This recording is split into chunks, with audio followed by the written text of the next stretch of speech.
Hi everyone, welcome to HubShots, episode 78. We talk about collected forms in HubSpot Marketing Free, HubSpot Sales Calls feature, and some cool marketing examples. Now you're listening to the podcast that's all about HubSpot and inbound marketing for marketing managers and sales professionals who are either considering using HubSpot or are using HubSpot. My name is Ian Jacob from Search and Be Found, and with me is my co-host Craig Bailey from XEN Systems. How are you, Craig? Really well. And you know how you said cool marketing examples coming up? In shot 5, I love this one. It's so good. So yeah, listen out for that. All right. So let's get started with our inbound thought of the week, Craig.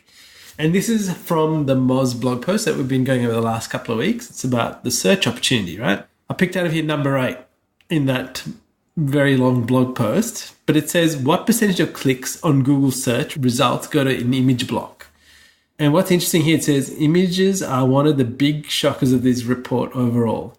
More on the other later. While Mozcast has image blocks at around 11% of Google results, HubSpot's data shows images earn 3% of Google search clicks. Yeah, so it's still significant, but interesting the way that they then go on to say, well, how does Google actually choose the images that get shown in that little image carousel? Yep. And they speculate it's because of engagement, which kind of makes sense. Why would Google show images that people actually don't click on? They want more engagement. And so one of the takeaways from this, because you can actually drive a fair bit of traffic from image results, is actually to make sure when you look at your own images, would they compel you to click through? So it's kind of obvious, really, but yeah, a great little takeaway, and there's significant traffic to be gained. So that's one, and obviously naming them correctly is the other. So go and name your images correctly. And get those alt tags working. Correct. All right, onto our marketing feature of the week, Craig, and we're going to have a look at HubSpot Marketing Free, and we're talking about the collected forms tool. So this is something that is where HubSpot will collect data from forms that are submitted and actually put it into the CRM. And then you can see that data along with visitor travels around the site in that. I really like this feature, and it's also available in the full suite, but we're going to talk about it from the marketing free perspective, because I think this is a good way to jump into using HubSpot if you're not already using it and you just want to get some benefits. And as you said, the timeline feature, yes, watching what people do come into the site and then the timeline they go through, it's kind of a killer feature. And so what we've been doing with some customers that aren't on HubSpot, because probably more than half of our customers aren't on HubSpot, we use other tools, and we'll get a HubSpot Marketing Free, put it in place, and then it's collecting forms because they've got some other CMS or content management systems there. They've got other form tools. Yes. HubSpot collected forms just sits in the background, no implementation required. You just enable it. It sits there. It's kind of a listener. Yes. Listens for any form submits and collects it and pulls that data into HubSpot. I think it's fantastic. Yeah. So you basically have this listener that just listens for forms in the background, no other implementation required, gets those form submissions and pulls the data into HubSpot. And then the great thing is you can actually push that off to another system. So you could push it off to MailChimp if you're using that for email follow-ups. So I think it's really good. That combined with, the timeline, as we said, you can just track through what people are doing. Really powerful. And the other thing it has, because it's collected all this form data, then that shows in the dashboard, the HubSpot Marketing Free dashboard. You can see where they've come from. Was it paid? Was it social? Yes. It's a really cool tool. Massive. Yeah. So I really like this as kind of a first step into HubSpot, and you can basically get a lot of value out of it. So just set it up, implement it, and see how you go. Excellent, Craig. All right, our marketing feature tip of the week. Yeah, so just a quick one here. And this again, say you've got the full HubSpot. So you've got HubSpot Forms, full marketing tool. You've got the forms in place, and you've created various forms for different pages, say on your WordPress site. Yes. So just a quick tip, you can actually go to the forms listing and it'll actually highlight how many submissions each form has had. So it's a good way quickly to check which forms are actually working. Yeah. And where we've seen this work is, say you've got WordPress blog posts and you insert a form, say at the end of a blog post. There's a call to action, just fill in the form, download a white paper. Each of those has a form. You can very quickly see in that forms listing which ones are working. So a quick kind of very top level reporting tip for you. All right, on to our sales feature of the week, Craig. And we're going to talk about the calls part of HubSpot sales. So in the free version, in HubSpot Sales, which is free anyway, you get included 15 minutes worth of calls. But if you have the pro account, you get, I think, 2,000 minutes worth of calls. But the whole idea is to obviously make a call from the CRM and track it to see what actions come out of it.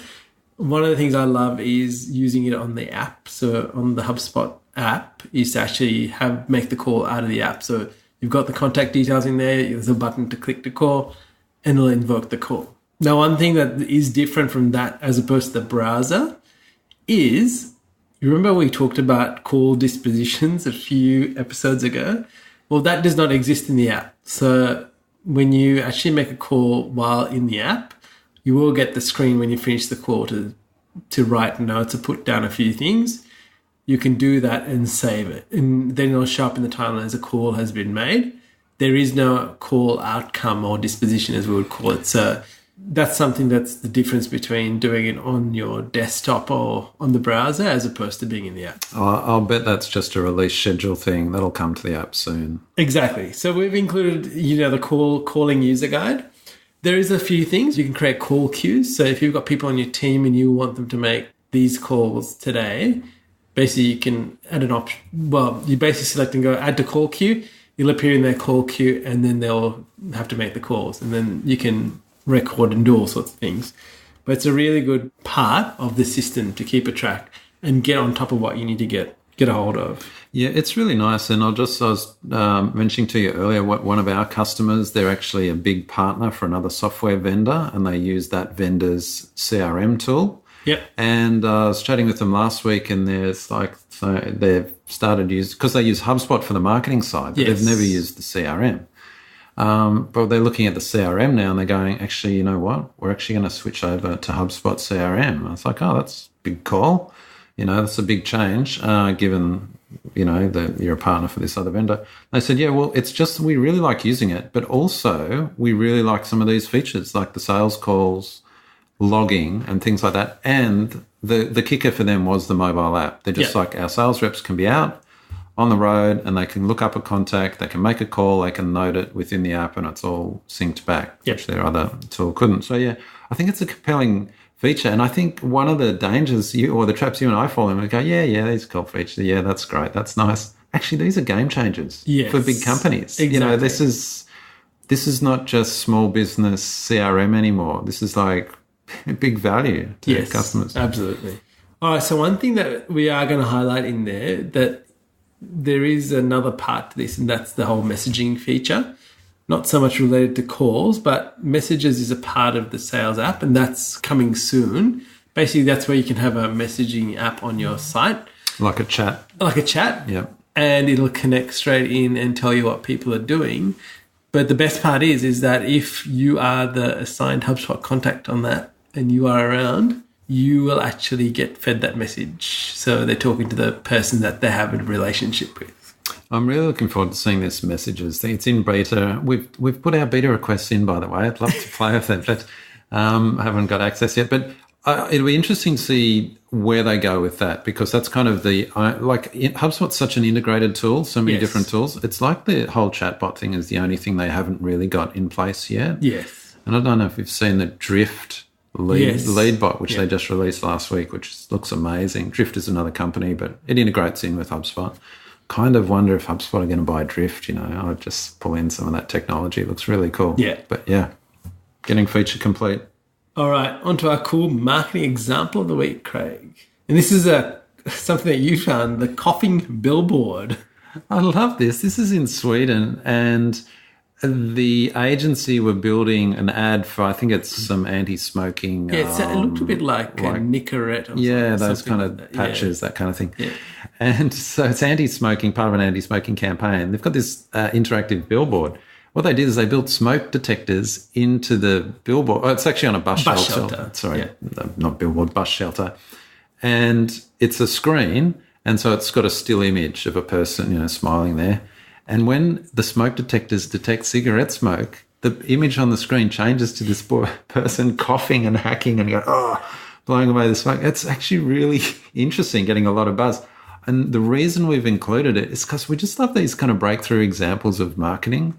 There's a nice piece of marketing put in that's getting buzz. And, of course, we've embedded the video so you can have a look at it. Yeah, have a watch. And every time this is shown, right at the end, there's a big advertisement for this particular brand of, smoking patches. So, yeah, cool marketing example. All right, on to our opinion of the week, Craig.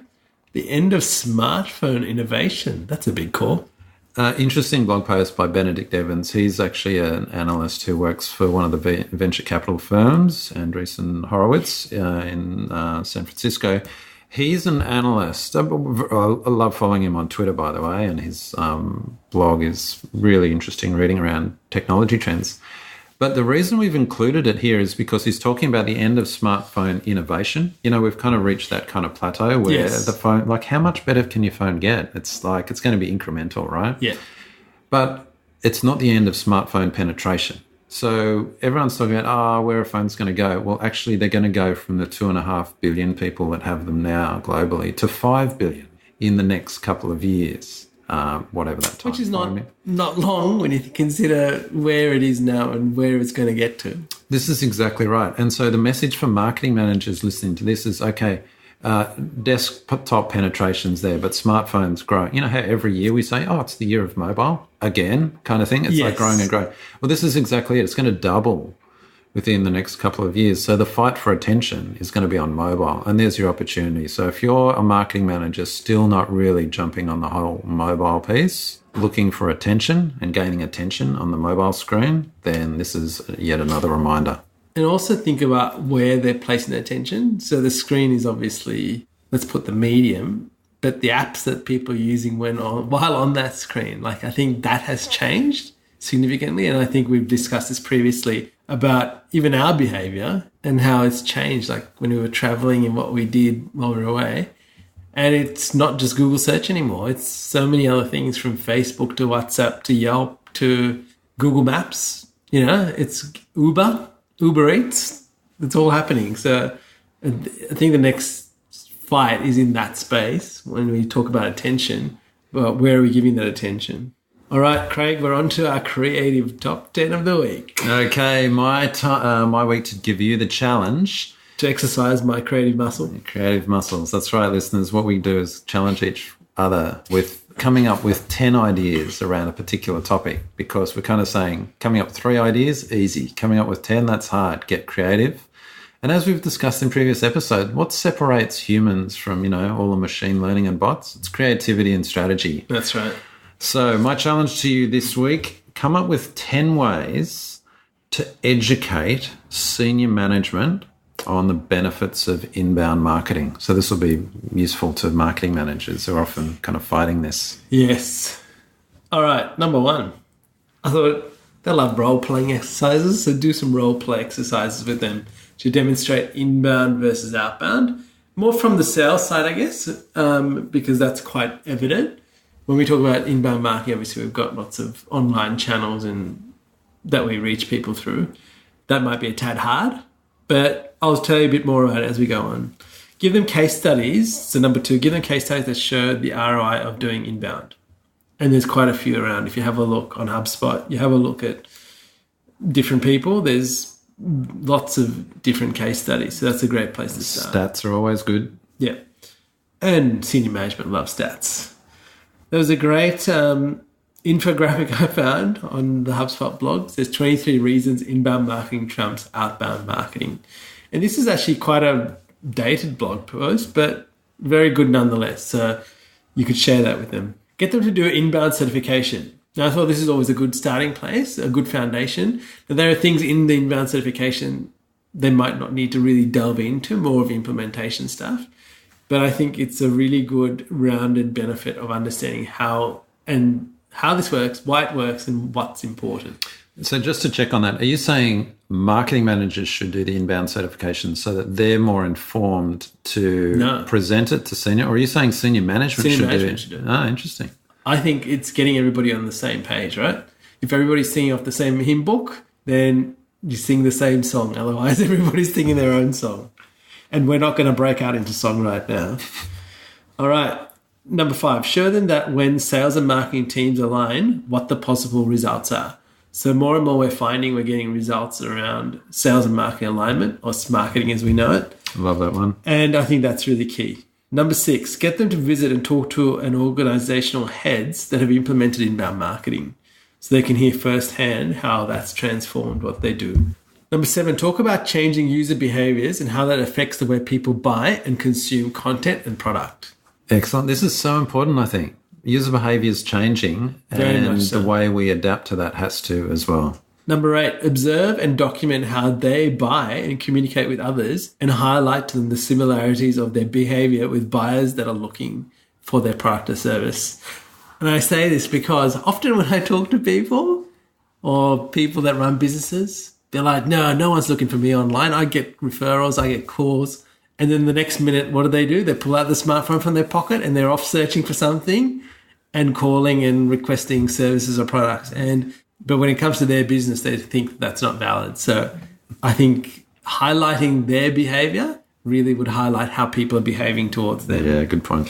Number 9, show them the HubSpot timeline for the journey of a prospective customer. So again, you can do this in marketing free. Show them the timeline of someone who has actually inquired on the site and what they've been looking beforehand and even afterhand. And number 10, show them the path length interactions in Google Analytics so that they see how people convert. And I think this is really key. Understanding the path to conversion and what people are doing, the length, that all takes time, because if you have a look in Google, people start with maybe a narrow search, then go broad, then come back to what they want. And then might even take months before they convert based on the product or service that they're buying. And I think that's a really key thing. Excellent. Thanks for that. Well done. Now, Craig, I'm going to mention we got a reflection from our listener from one of our previous top 10s, and they messaged me on the weekend, and this is a reflection that they had. And his name's Jonathan, and he said he received a red radio-controlled Ferrari. It looks pretty decent. It looks like it's about really good. We've got a screenshot. It looks like it's about 60 centimeters long, so it's not. With a letter saying you can take control now with American Express Platinum, right? But it says you've got to get on a call, I think, with them to understand what they've got to offer. So you know what he said? He said, the concept of sending a radio-controlled item without the control seemed like a good one to me. But now as I stand on the other side of this proposition, I fundamentally disagree with it. Because he wants the little controller. Anyway, I thought that was really fascinating. We spoke about it, and then here we go. We've got someone that listens that got one. Wow, that's great. Oh, for an American Express card. Gee. Yeah. Now, one thing I did find really interesting with that image, I delved down into who it was addressed to, and it didn't look right. They had the name wrong. They got the data wrong. Unbelievable. All right, on to our podcast of the week, Craig. Yeah, just quickly, I've been catching up on my This Old Marketing podcast with Jay Pavlitsky and Robert Rose. They're always good for chatting about marketing trends. Their latest episode, they chat about media subscription models. And in fact, Medium, yes, a site I love, which we love, yeah, has just launched a kind of a membership. It's $5 a month to be. Yeah, right. Yeah, I signed up straight away because I love. What do you get for $5? I don't know. I just signed up straight away because I just love Medium, and whatever they're going to give me, I want it. Right? Wow. Yeah, the amount of time that I put into reading, consuming content on Medium is very high. So anything that'll improve that experience for me, or the quality of content I have access to, it was a bit of a no-brainer for me. Anyway, they talk about the fact that it's not actually clear what the benefits are, and it's almost a donation kind of appeal. And I agree with that. They're kind of like saying, give us, please, we're having trouble monetizing. Anyway, the reason we mentioned this in the show and why it's interesting, marketing managers, is because this whole idea around content, putting value on content, and also where Medium is a channel. So really, it's getting to the point where people are going to be paying, people like me are going to be paying to be reading the content there. You as a content producer, a creator, can use Medium as a channel. So if you're not already, definitely consider it, whether it's actually a good channel to actually test with. Should we be using Medium, Craig? Maybe we should, actually. Yeah, we use it for one of our customers. We've actually got a whole Medium channel for them. So it's working okay, but not great. So I think you've really got to test and measure, as we'll always say. But there is extra effort involved in actually keeping that channel. So yeah, always worth weighing that up. All right, on to our resource of the week, Craig. And this is on Ahrefs, and this is a blog post about long-tail keyword research. So how to take advantage of long-tail. And they've got a little quote in there So roughly around 40% of all searches are coming from billions of long tail keywords that have less than 50 searches a month. And this is interesting because when you think about it, you're not going after something massive, but you're actually going after stuff that what I would call low-hanging fruit that is potentially bringing you traffic. So here's the change in thinking that we need to accept. We of course, when we're doing keyword research, we of course want those high search volume keywords, the broader ones that, get a lot of searches. But what this article highlights is that, and this is not a new concept by any means. The whole long tail discussion's been, 5 or 10 years going, but this is more research into it, still supporting that it's still the case. And it's the idea that, pick off all of these terms that might only have 50 or 30 or small numbers of searches for each individual keyword, but look at writing content, say a blog post, that you're aiming to rank for a whole cross-section of these keywords, so topic themes. So this is why we've moved from this idea of keywords to key themes or keyword topics. So you can have a page that maybe there's one main keyword, but it's all the surrounding keywords that you want to attract as well. Yep. And that way you can get this kind of cumulative effect where one post can rank for many keywords, each with their own small volumes, which add up to something significant. All right, onto our quote of the week, Craig. This one's from Rand Fishkin, and it says, "Educate before you convert and find ways to filter for the not right customers." Interesting quote. That's right. What's that mean? Filter for not right customers? I take it as filter them out. Right. Find the ones you want to work with. Yes, of course. So qualify them out early. Why waste their time and yours if they're not a good fit? Absolutely. Nice one. And it can be really simple. So think about that. All right, Craig, we've got lots of random thoughts of the week there and some bonus links. So have a look at the show notes. And we're going to say until next time, please feel free to join our Facebook group, our WhatsApp group, and be part of the conversation and join other people who are on the journey with HubSpot and inbound marketing. Well, Craig, until next time. Catch you later, Ian. Thank you for listening to this episode of HubShots. For show notes, resources, HubSpot news, including practical strategies you can implement, visit us at hubshots.com.